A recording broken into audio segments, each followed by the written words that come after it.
Pertama-tama kita panjatkan puji dan syukur kepada Allah Subhanahu wa Ta'ala, Tuhan yang Maha Kuasa. Alhamdulillah sampai pada saat ini kita masih diberikan kesehatan.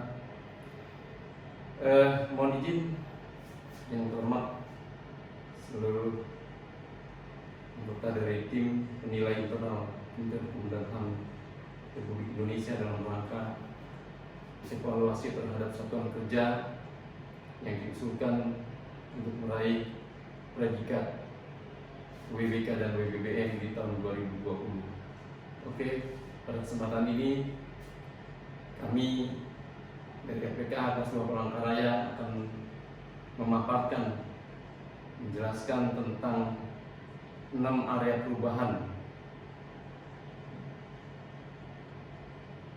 yang merupakan unsur pengungkit utama dalam rangka pembangunan zona integritas di LPK Kelas 2 Palangkaraya. Baik, saya akan mulai saja paparan pelaksanaan area perubahan zona integritas menuju WBK WBM di LPK Kelas 2 Palangkaraya yang disampaikan oleh Kepala LPK Palangkaraya Mubasirudin.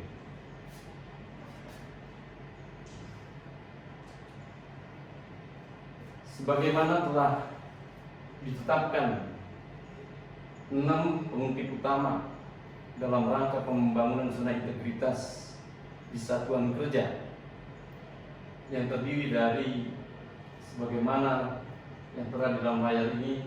Pertama adalah manajemen perubahan, kedua penataan tata laksana, tiga penataan sistem manajemen SDM, keempat penguatan akuntabilitas, kelima penguatan pengawasan, dan keenam peningkatan kualitas pelayanan publik.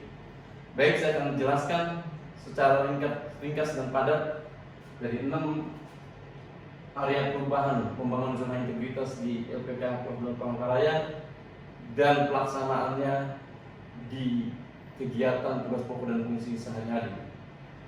Saya mulai dengan nomor 1, yaitu manajemen perubahan, di mana tujuan manajemen perubahan telah ditetapkan, yaitu mengubah secara sistematis dan konsisten mekanisme kerja, pola pikir atau mindset, serta budaya kerja atau culture set tiap individu pada unit kerja yang dibangun. Dalam hal ini adalah di LPK Kelas 2 Palangkaraya, agar menjadi lebih baik sesuai dengan tujuan dan sasaran pembangunan zona integritas. Untuk mewujudkan tujuan dimaksud, telah ditetapkan pula target tujuan. Pertama adalah meningkatnya komitmen seluruh jajaran pimpinan dan pegawai unit kerja dalam membangun zona integritas menuju WBK WBM di LPK Kelas 2 Palangkaraya.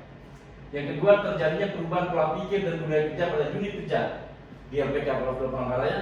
Yang ketiga, menurunnya risiko kegagalan yang disebabkan kemungkinan timbulnya resistensi terhadap perubahan. Dari target yang tadi ditetapkan ini, saya akan memberikan penjelasan bahwa meningkatnya komitmen seluruh jajaran dari pimpinan sampai pada semua individu yang terlibat di dalam pembangunan zona integritas ini, dari pimpinan sampai seluruhnya pegawai, telah dibuktikan bahwa komitmen yang dibangun melalui pertemuan-pertemuan atau tatap muka langsung oleh Kepala LPK Palangkaraya pada seluruh pegawai telah disampaikan secara gamblang terbuka bahwa diambil sebuah kesimpulan bahwa seluruh pegawai mendukung tentang pembangunan zona integritas yang ada di LPK Palangkaraya ini. Jadi tidak ada satupun pegawai yang resisten atau menolak tentang pembangunan zona integritas di LPK Palangkaraya ini. Nanti kita buktikan bahwa dari pelaksanaan tugas pokok dan fungsi nanti terbukti bahwa komitmen ini akan kita dapat saksikan perubahan apa yang terjadi dari komitmen ini. Yang kedua, terjadinya perubahan pola pikir dan budaya kerja, di mana seluruh pegawai tanpa terkecuali dari sebelum kita mulai membangun zona integritas ini, telah jauh berubah pola pikir dari seluruh pegawai, di mana pola pikir itu telah berubah mengarah ke sesuatu yang lebih baik. Satu contoh adalah tentang disiplin, di mana sebelum ada komitmen tentang pembangunan zona prioritas, absensi yang ada di LPK Palangkaraya itu terbukti bahwa masih dilakukan dengan secara manual, tertulis, sehingga sangat sulit untuk membuktikan kebenaran dari absensi yang dijalankan. Dan sekarang sudah berubah dengan menggunakan elektronik, jadi dengan fingerprint, yang kemudian operator diawasi langsung oleh kepala LPK Palangkaraya dan juga secara teknis oleh Kasubag Umum yang membawai kepegawaian. Dan ini telah dibuktikan bahwa perubahan disiplin ini telah terjadi, sehingga absensi terlihat bahwa sudah tidak ada lagi pegawai-pegawai yang bermain-main atau datang lambat dan pulang lebih cepat, tidak terdapat lagi. Itu menunjukkan bahwa perubahan pola pikir dan budaya kerjanya telah berubah. Dan selanjutnya juga di LPK Palangkaraya ini sudah dibentuk dan dijadwal adanya duta layanan, sehingga budaya sopan santun, budaya pelayanan yang lebih baik terhadap tamu-tamu, juga khususnya para pengunjung pengguna jasa dari LPK Palangkaraya ini, terutama di keluarga anak didik, telah meningkat dan berubah cara dan penerimaan dari kunjungan tersebut. Ini membuktikan budaya yang telah berubah. Yang sebelumnya di pintu utama hanya terdapat petugas, 2 orang petugas di pintu utama, dan biasanya menggunakan bahasa-bahasa formal, tidak terlihat adanya kesopanan santunan dan sebagainya, dan biasanya bahasanya singkat yang perlu saja. Tetapi setelah ada komitmen bersama tentang pembangunan zona integritas, telah berubah sikap ini, dan ini pun dilakukan dengan cara konsisten dan diawasi dan dijadwal dengan baik dan teratur. Yang ketiga, menurunnya risiko kegagalan disebabkan kemungkinan timbulnya resistensi terhadap perubahan. Dan ini juga dibuktikan bahwa setiap pegawai telah memahami benar bahwa melakukan tugas dan fungsi itu dengan cara profesional, Artinya setiap tugas dan pokok yang dilaksanakan itu dilakukan dengan mengacu kepada SOP, Standar Operational Procedure. Jadi tidak ada lagi kemungkinan yang terjadi penyalahgunaan wewenang dan seterusnya, pemberian kesempatan untuk orang melakukan kolusi, nepotisme, korupsi dan seterusnya. Ini adalah juga menunjukkan bahwa sudah adanya perubahan di dalam pola pikir dan culture atau kebiasaan, ada budaya kerja yang telah meningkat. Selanjutnya juga salah satu contoh budaya kerja yang telah meningkat adanya sebelum terjadi pembangunan zona integritas, di mana lahan parkir pun belum ada keteraturan. Tetapi sesudah adanya komitmen ini, lahan parkir pun diurus dan diatur sedemikian rupa sehingga di sana sudah tidak ada celah lagi orang melakukan pembayaran dan seterusnya, karena telah jelas dipasang, terpampang dengan gamblang dan terbuka, ada tulisan bahwa untuk roda 2 dan roda 4 dilakukan dengan cara gratis. Baik, untuk selanjutnya menjadi perubahan kedua adalah penataan tata laksana. Penataan tata laksana telah ditetapkan tujuannya: 1. Meningkatkan efisiensi dan efektivitas sistem, proses, dan prosedur kerja yang jelas, efektif, efisien, dan terukur pada zona integritas yang dibangun. Tujuan dari penataan tata laksana ini, targetnya telah ditentukan, yaitu 1. Meningkatnya penggunaan teknologi informasi dalam proses penyelenggaraan manajemen satuan kerja. Yang kedua, meningkatnya efisiensi dan efektivitas proses manajemen satuan kerja. Yang ketiga, meningkatnya kinerja satuan kerja. Baik, saya akan jelaskan apakah tiga target yang telah ditentukan ini telah dilaksanakan di LPK. Yaitu yang pertama, meningkatnya penggunaan teknologi informasi dalam proses penyelenggaraan manajemen satuan kerja. Ini sudah sangat terbukti di dalam pelaksanaan tugas pokok dan fungsi. Contoh yang konkret adalah tentang pelayanan kunjungan anak didik masyarakat di LPK. Sebelum pembangunan zona integritas ini dimulai, komitmen integritas ini belum dimulai, dulu masih dilakukan dengan cara manual yang tentunya tidak terjadi efisiensi karena memakan waktu yang cukup lama. Dulu pelayanan kunjungan satu orang itu memerlukan waktu antara 10 sampai 15 menit karena dilakukan dengan cara-cara manual, yaitu dilakukan banyak pertanyaan-pertanyaan yang disampaikan petugas kepada calon pengunjung, dan kemudian pendataan yang begitu berbelit-belit, sehingga memerlukan waktu 10 sampai 15 menit. Namun demikian, setelah pembangunan zona integritas ini dimulai dan digunakan teknologi yang sangat memungkinkan untuk terjadinya efisiensi waktu telah dilakukan. Sekarang dengan cara sistem data kunjungan yang dilakukan dengan cara elektronik sudah sangat singkat.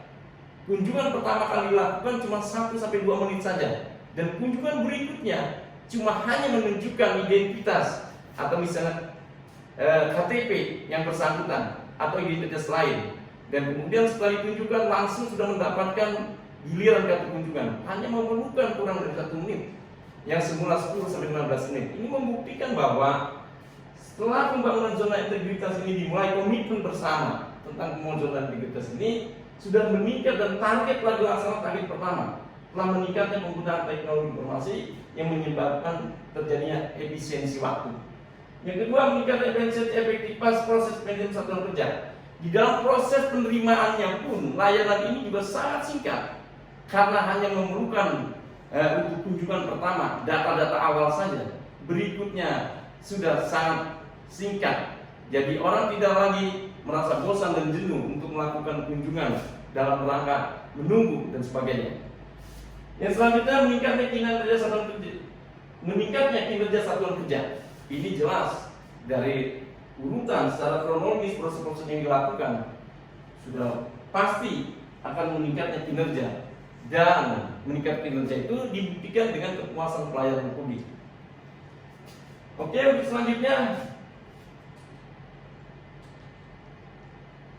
untuk pemimpin berikutnya, yaitu penataan sistem manajemen SDM yang tujuannya telah ditetapkan, yaitu meningkatkan profesionalisme SDM pada satuan kerja pada zona integritas DPK. Targetnya telah ditetapkan: 1. Meningkatkan ketaatan terhadap pengelolaan SDM. 2. Meningkatkan transparansi dan akuntabilitas pengelolaan SDM.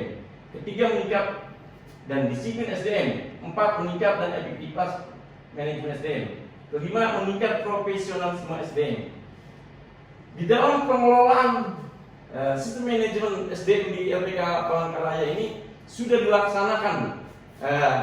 Satu contoh adalah pertama tentang penjelasan hak-hak kepegawaian. Dulu sebelum pembangunan zona integritas dilakukan di LPK Palangkaraya, biasanya hak-hak pegawai samar-samar, tidak begitu jelas. Misal contoh tentang promosi pegawai, misalnya untuk meningkatkan hak-hak dari pegawai yang bersangkutan. Dalam misal satu contoh yang nyata adalah tentang promosi jabatan. Dulu sebelum komitmen bersama dibangun dalam rangka pembangunan zona integritas ini, masih terjadi unsur-unsur kepentingan para atasan langsung dari pegawai yang bersangkutan. Sangat mungkin atasan tersebut merasa itu adalah haknya, sehingga terjadinya penyimpangan kewenangan. Misalnya ada harapan untuk meminta imbalan dan seterusnya dengan cara-cara yang paling halus mungkin dilakukan.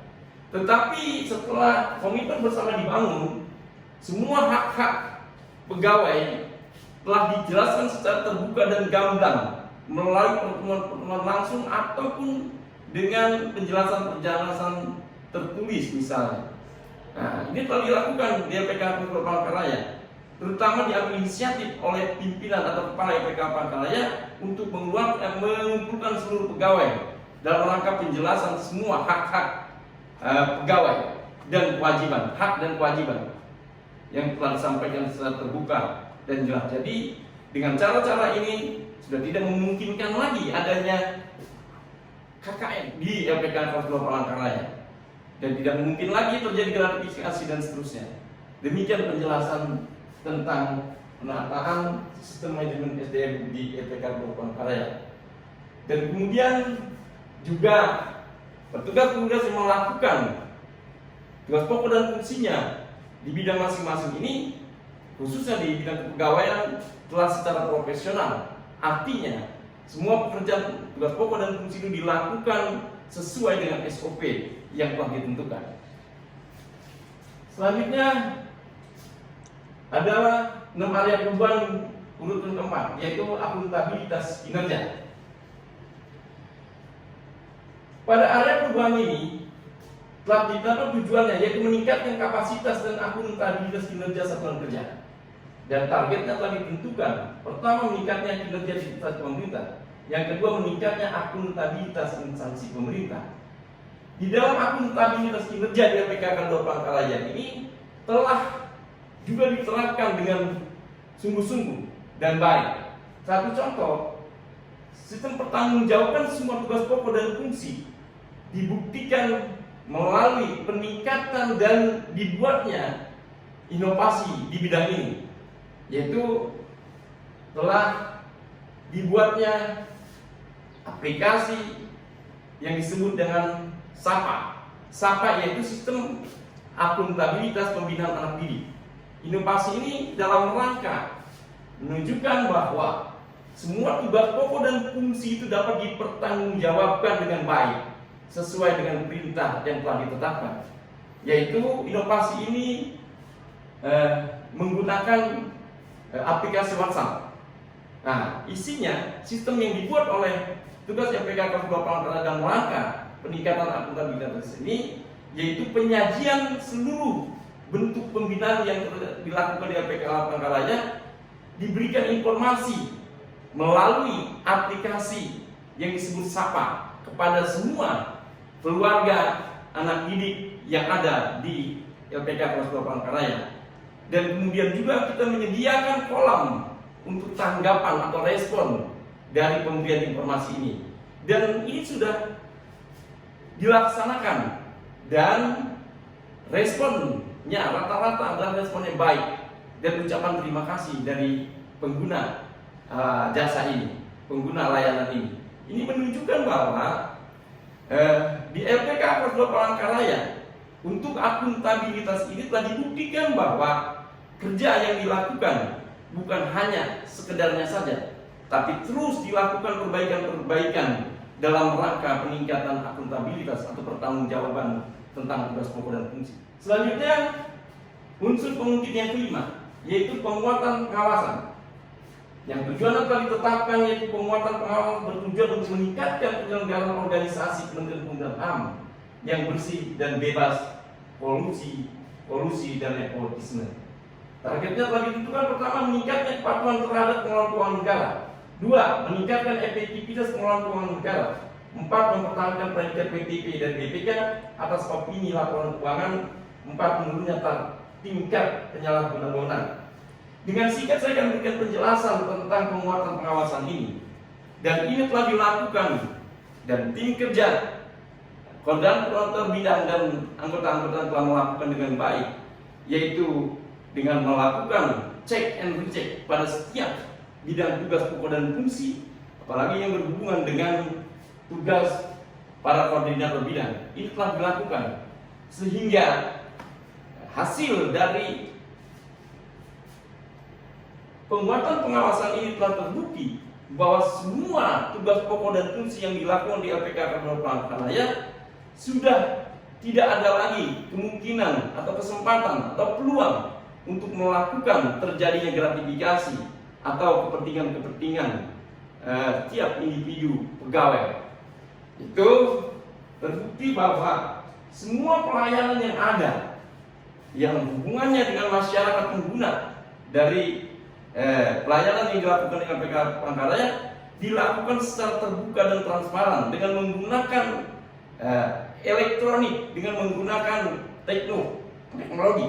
Contohnya, yaitu dulu hak-hak warga binaan itu penjelasannya, seorang warga binaan ingin mendapatkan penjelasan tentang haknya harus menghadap secara pribadi kepada petugas, khususnya di masing-masing yang diperlukan. Nah, ini memungkinkan terjadinya penyalahgunaan wewenang oleh petugas yang bersangkutan, sehingga sangat dimungkinkan terjadinya gratifikasi dari anak didik atau keluarganya kepada petugas. Jadi itu sangat mungkin terjadi sebelum adanya pembangunan atau komitmen bersama tentang pembangunan zona integritas di LPK Palangkaraya. Tetapi setelah adanya komitmen bersama ini, semua jenis layanan itu dilakukan sebagian besar melalui penggunaan teknologi. Satu contoh misalnya penggunaan self service yang juga ini merupakan program dari Direktur Jenderal Pemasyarakatan dan telah dapat digunakan dengan baik di LPK Palangkaraya. Misalnya self service untuk keluarga anak didik masyarakat itu ditempatkan di area yang sangat mungkin dijangkau ketika pengunjung datang, yaitu di pintu utama. Dan ini sudah berjalan sejak diterimanya alat atau teknologi self service ini dan telah berjalan dengan baik. Demikian pula self service untuk anak didik ditempatkan di dekat dengan blok hunian yang sangat memungkinkan untuk anak didik secara langsung dapat menggunakan informasi melalui self service yang berhubungan dengan hak-haknya. Nah, ini telah dilakukan dengan baik dan lancar, sehingga jika anak didik atau keluarga yang ingin mendapatkan informasi tentang hak-hak pembinaannya di LPKA sudah dapat ia lakukan langsung dengan hanya melakukan sidik jari pada teknologi tersebut. Langsung mereka mendapatkan informasi secara jelas tentang hak-hak pembinaannya. Misalnya tentang informasi tentang pembebasan bersyarat, cuti menjelang bebas, cuti bersyarat, asimilasi yang diprogramkan misalnya. Tidak perlu lagi keluarga, anak didik menghubungi secara pribadi kepada petugas-petugas registrasi misalnya. Nah, ini juga menunjukkan bahwa pelaksanaan peningkatan kualitas dan pengawasan ini telah berjalan dan telah berlangsung dengan baik. Oke, untuk selanjutnya yaitu 6 area perubahan yang terakhir, yaitu peningkatan kualitas pelayanan publik. Nah, pada bagian ini, pada pembangunan zona integritas dan unsur pengungkit yang keenam ini adalah hal yang menurut kami adalah paling utama, yang tujuan telah ditetapkan yaitu meningkatkan kualitas dan inovasi pelayanan publik sesuai kebutuhan dan harapan masyarakat, dan targetnya pun telah ditetapkan. Satu, meningkatnya kualitas pelayanan publik, atau yaitu yang dimaksud adalah pelayanan yang lebih cepat, lebih murah, lebih aman, dan lebih mudah dijangkau. Dua, meningkatnya jumlah unit pelayanan yang memperoleh standarisasi pelayanan internasional. Tiga, meningkatnya indeks kepuasan masyarakat terhadap penyelenggaraan pelayanan publik.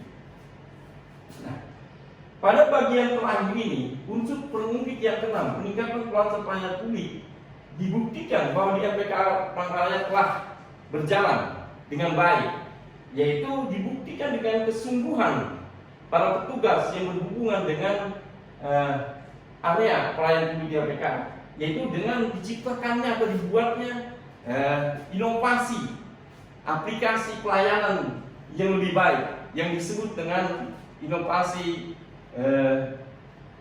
Lotus. Lotus itu layanan online terpadu gratis. Ini dilakukan melalui aplikasi WhatsApp dengan disusunnya sistem di dalamnya. Pada aplikasi ini menyajikan 11 item pelayanan. Pertama, yaitu tentang informasi tentang eksistensi LPK Palangkaraya, alamat misalnya, kemudian visi misi misalnya, kemudian penjelasan tentang cara integrasi atau hak warga binaan yang berhubungan dengan asimilasi, PB, CB, CMB, dan seterusnya. Di sana telah disajikan pengguna hanya bermodalkan smartphone saja, dan kemudian dia memiliki aplikasi WhatsApp.